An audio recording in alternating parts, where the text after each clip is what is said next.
So we have Kate. She's tired of her husband's negativity and is feeling drained by it, is wondering if the relationship can improve or she should call it quits. So we have Kate, who is a life code 7, and we have the husband, who is a life code 211. We've already had one life code 211 today. And we have the son. Okay, so we have a third person in here, which is a son. So it's we have a son who's a life code 8. Okay, so we'll pop him there. He may feature, may not feature, but he's mentioned, so we'll have a look. Welcome to the Sensitive Mind Show. Your purpose in life as a sensitive is to experience the deeper parts of the mind, to move beyond fear and to manage your energy, no matter the circumstance.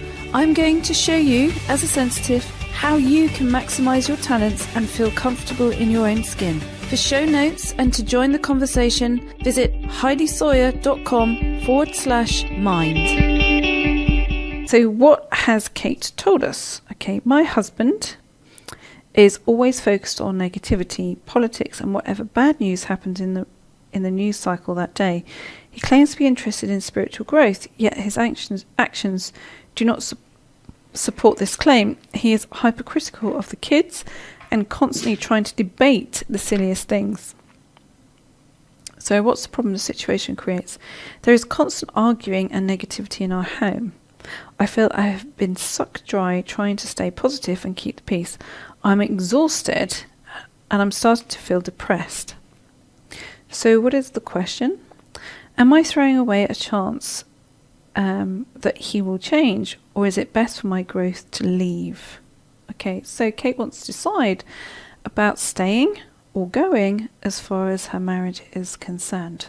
Okay, so what do we have in terms of these life codes? Okay, so we have Kate as that life code 7, and we have the husband as the life code 211. So when a life code 7 is asking about 211, then what will have happened is, as far as this is concerned, life code 7 will stay longer in a situation than other life codes would have done. Why?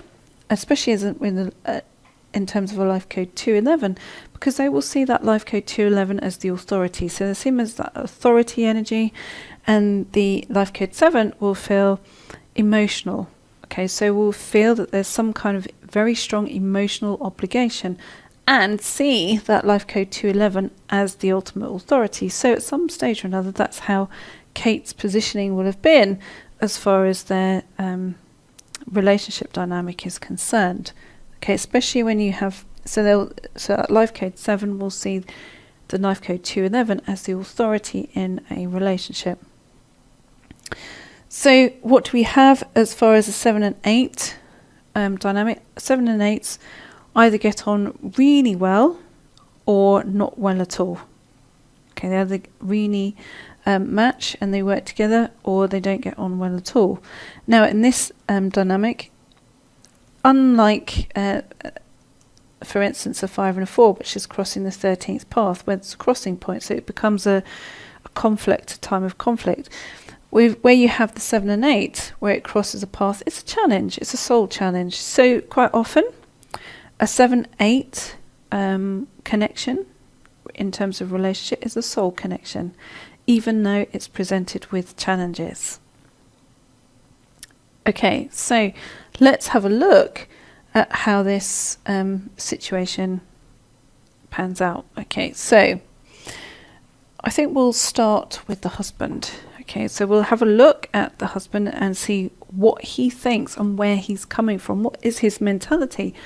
Why does he continue to be so focused on negativity and thinks it's all okay, even though it's been brought up, and that Kate, as this life code 7, has to find herself keeping the peace. So let's have a look, because these kind of scenarios do impact us all in life. Is it our imagination? Is this person too much to handle? Is their negativity gone overboard? Should we mention something? Should we have mentioned something earlier? Should we give them an ultimatum? Often we look at these things in life, or should we just keep quiet? Sometimes just keeping quiet gives people the unconscious permission to carry on, that somehow or another oh, it's okay, I don't mean much from it. And let's have a look to see whether this husband actually means anything from this constant negativity. Can he be brought up on it? Let's have a little look, see what he's up to.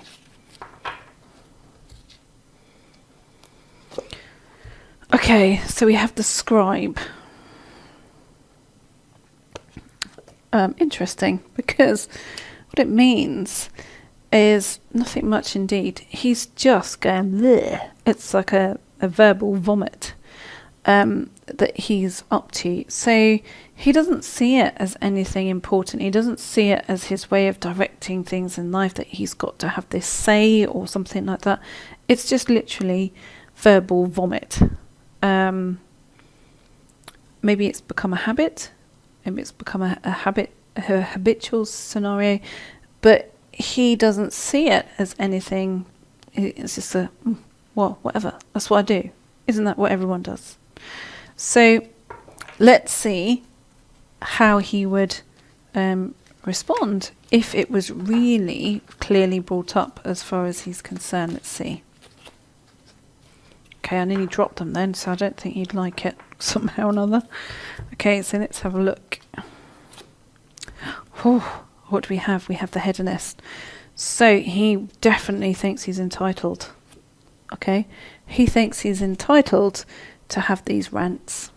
He thinks he's entitled to have these rants about life, about politics, about negativity. Completely thinks he's entitled. So we're almost partly there in answering, I would say, what Kate's real question is. I would say Kate has been dealing with this longer, much longer than she would have liked to. Sometimes in life we have people in life that we've kept in the bottom of the fridge, as in those things in those salad tray things that we've forgotten about. It's tucked at the back and it's kind of gone a bit limp and wet and manky looking. So, is this a manky wet lettuce in the bottom of the fridge that she's left there for a bit, and can it be resurrected, or is it time that it went in the bin? We have to have a little look. Okay, so we're looking now at what Kate really feels as far as this is concerned. So just thinking about Kate and asking, what does she really feel as far as this is concerned?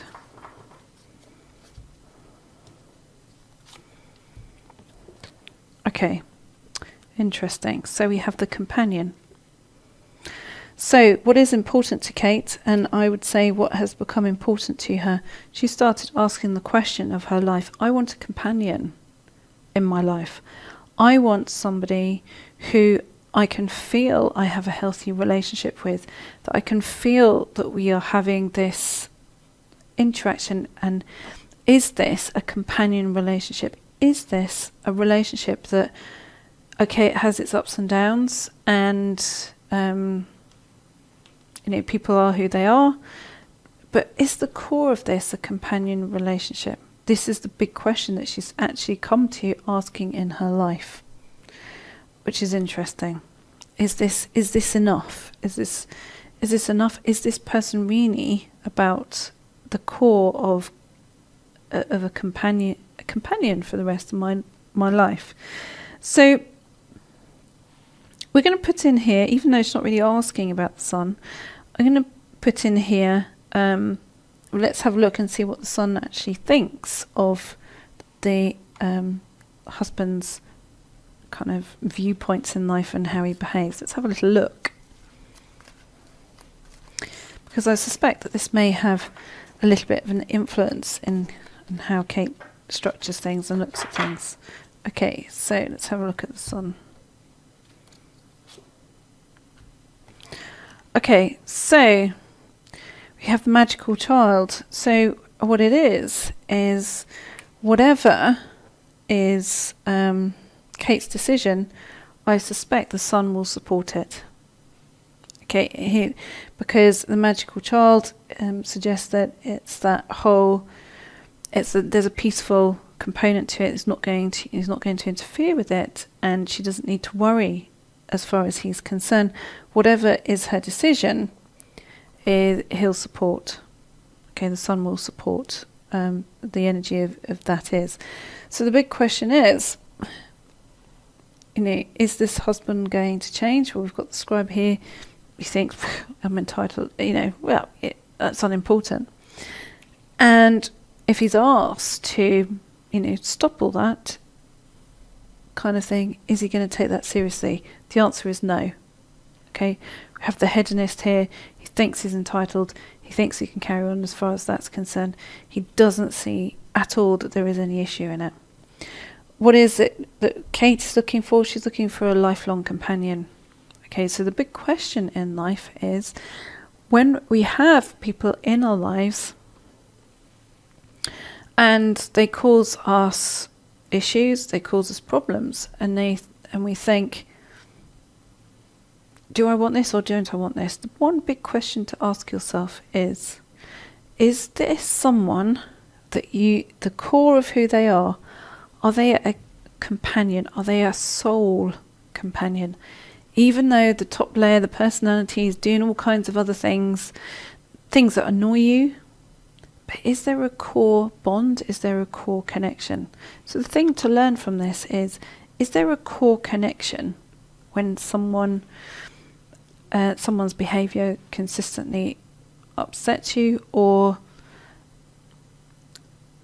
you find is irritating or difficult? So if you have this big dilemma, should I keep them in my life? Should I not? Am I being mean? Ask yourself that question. Is there that core companion part that goes with this? Because this is the big question that Kate is asking in her life. So, do I answer the question, should she stay or should she go? Well, I can only present what is here in terms of, what is that core thing? So Kate needs to ask herself the question, does this man who she's married to reflect the person who, despite the fact that he has all this negativity thing going on, is the core of him a companion, a lifelong companion, soul companion that you trust? And if the answer is no, then it's time to go. If the answer is yes, then you try and overcome this particular viewpoint or behaviour. But the key thing for her to understand is, whatever her decision, the sun supports it. So that's the end of this episode of the Sensitive Mind Show. If you've enjoyed it and found it helpful, do share it with your friends, and be sure to join me next week, where I look forward to giving you an alternative perspective on your relationship dilemmas. Bye for now, and let me leave you with this. For more great free content designed to support your purchase of my book, Highly Intuitive People, 7 Right Brain Traits to Change the Lives of Intuitive Sensitive People, please visit finallyfeelunderstood.com. There you can subscribe and download for free the meditation specific to today's episode. If you have already read the book, then it's time for you to receive exclusive access and support from me and your fellow intuitive sensitives as we go deeper together along this proven 7-step path by joining us in my monthly membership program called Heidi's Circle. There you can ask me anything in a safe and private environment, and I will answer you live. Join us today by visiting healmyinnerworld.com.